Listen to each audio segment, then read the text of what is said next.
قرآن کہتا ہے زنا کرنے والی عورت کو زنا کرنے والے مرد کو دونوں کو 100 کوڑے مارو. 1 لاکھ روپیہ خرچ کر دیا تو 100 سونے کے سکوں سے مراد اہل علم، یعنی جہاں سونا بھی خرچ کر دیا جائے اس علم کے آگے. تو اللہ کے رسول کے وہ صحابی کتنے تھے جو علم حاصل کیا کرتے تھے؟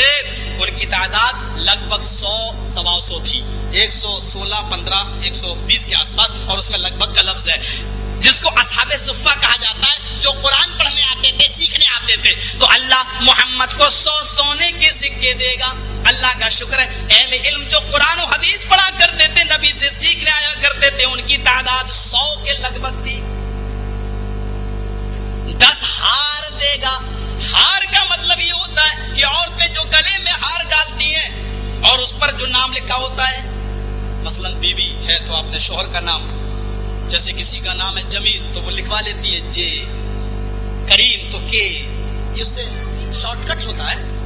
اور اگر بیوی ہے تو ڈال سکتی ہے، کوئی حرج کی بات نہیں. لیکن گرل فرینڈ ہے تو نہیں، بوائے فرینڈ ہے تو نہیں، وہ سب حرام ہوگا، وہ نہیں چلے گا.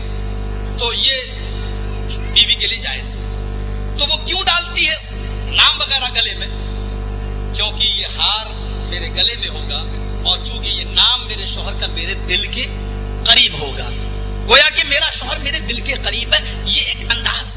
تو 100 اللہ 10 ہار دے گا. مطلب ایسے لوگ محمد صلی اللہ علیہ وسلم کے ساتھی جو دل کے بہت قریب ہوں گے اللہ کے رسول صلی اللہ علیہ وسلم کے، ان سے زیادہ قریب کوئی نہیں ہوگا. وہ 10 ہار سے مراد 10 صحابہ الحمدللہ وہ عشرہ مبشرہ جن کو اللہ کے رسول نے دنیا ہی میں جنت میں جانے کی بشارت دی، ان کی تعداد بھی 10 ہے، جو اتنے دل کے قریب تھے کہ اللہ کے رسول نے ایک ایک کا نام لے کر دنیا ہی میں فرمایا، اے ابو بکر تم جنتی، اے عمر تم جنتی، اے عثمان تم جنتی، اے علی تم جنتی، اے ابو عبیدہ تم جنتی، اے عبد الرحمن ابن عوف تم جنتی. 10 کا نام لے لے کے اللہ کے نبی نے ان کو جنت میں جانے کی بشارت دے دی تھی. 100 سونے کے سکے سے مراد اصحاب صفہ اور 10 ہار سے مراد عشرہ مبشرہ.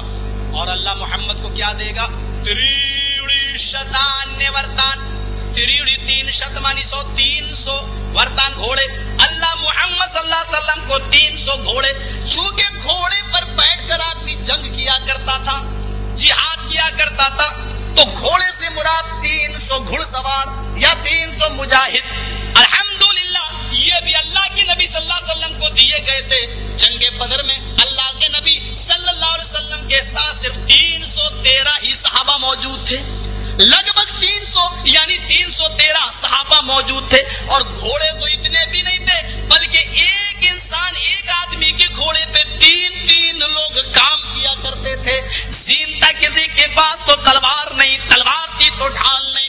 تو گھوڑوں سے مراد گھڑ سوار، اور وہ 300 کی تعداد تھی، یعنی یہ مجاہد تھے. اور اللہ کے نبی فرماتے جاتے تھے، اے اللہ اگر آج یہ 313 مسلمان مٹ گئے تو اس روئے زمین پر پھر کبھی تیری عبادت نہ ہو سکے گی، کبھی کوئی تیرا نام لینے والا نہ ہوگا. تو 300 گھوڑوں سے مراد گھوڑ سوار یہ اللہ کے رسول کے پاس تھے. آئیے چوتھا لفظ دیکھتے ہیں. سہسترا دش گو ناما، سہسترا مانی 1000، دش مانی 10، 10,000 گو مانی گائے.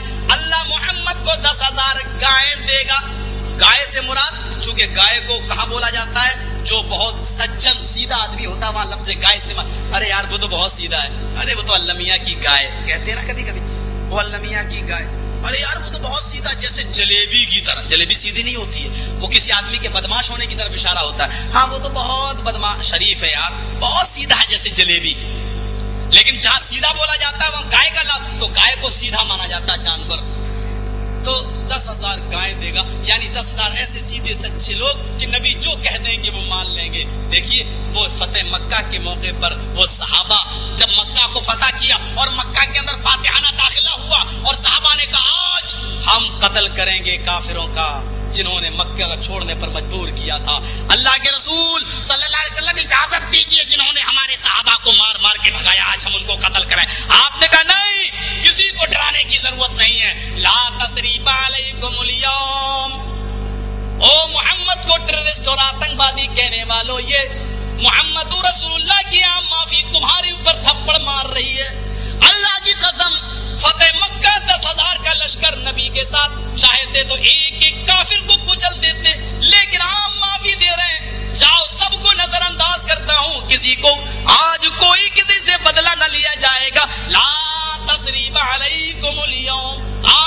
بدلا نہیں.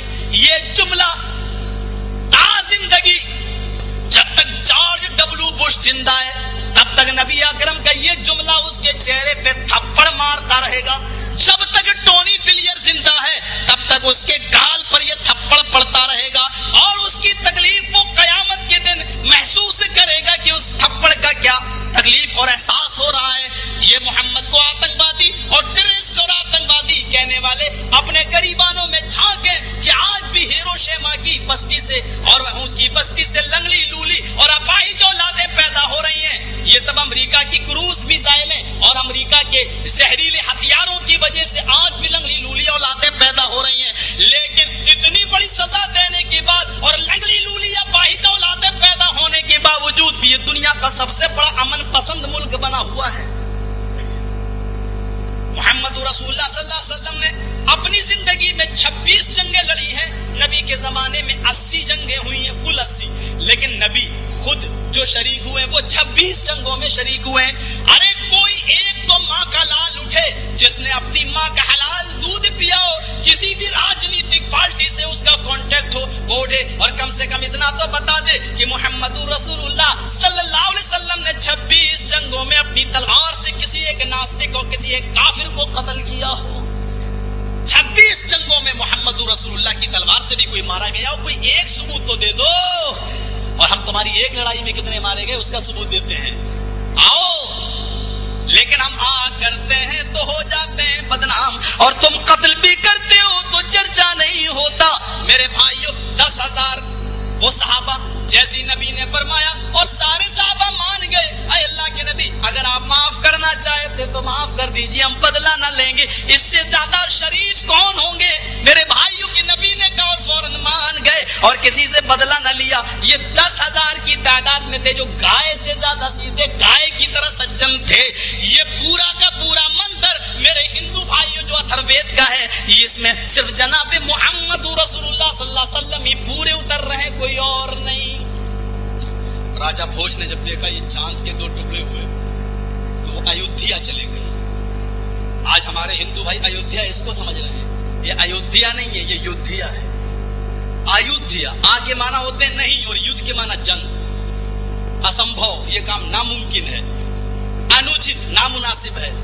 آمانی نہیں, یدھ کے معنی جنگ. ایودھیا وہ جگہ جہاں جنگ نہ ہو.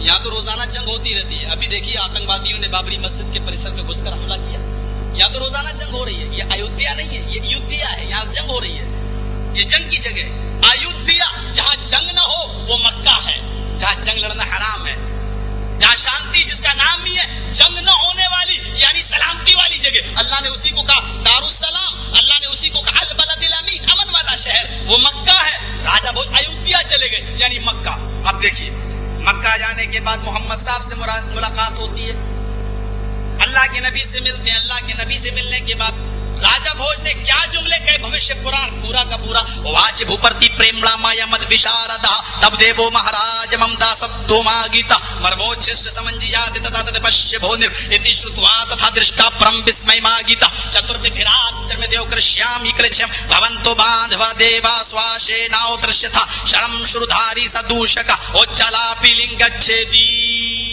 سرو بھکچو متو مم نمستے گرجانات مروستھل نواسنے بہمایا پروتنے تچھتوا پنڈری کاچ برہمڑ بدم بریتی بھونے شمبھلو وشڑو یشتو گرہ سومتی پرادرواپیم. یہ پوری ڈسکس ہے بھوشیہ پران میں محمد صلی اللہ علیہ وسلم کی اور راجہ بھوج کی, جو بھوشیہ پران کے اندر آپ بھی سوچ رہے ہوں کہ اللہ یہ مولوی بلا کے لائے ہیں, یہ لوگ یا گربا والے یا پنڈت لے کے آئے ہیں. کوئی بات نہیں, ہم کو ڈر لگتا ہے اور منتر پڑھیں گے تو لوگ یہ نہ کمپلین کر دیں وہ مولوی نہیں ہے, اس کی CBI جانچ کرواؤ, یہ پنڈت ہو سکتا ہے بیچارے, ان کو کیا کرنا ہے, ان کو تو کمپلین کرنا ہے, ہو سکتا ہے. تم شوق سے کمپلین کرو. دیکھیے ملاقات کیا ہو رہی ہے. راجہ بھوج پہنچے اور راجہ بھوج نے کہا نمستے گرجانات مروستھل نواسنے بہمایا پروتنے. آئے محمد صاحب اپنے ساتھیوں میں, اپنے ششیوں میں اور شاگردوں میں آپ گھرے ہوئے ہیں. تو کیا دیکھا محمد صاحب کو ان کے شاگرد گھیرے ہوئے ہیں, یعنی صحابہ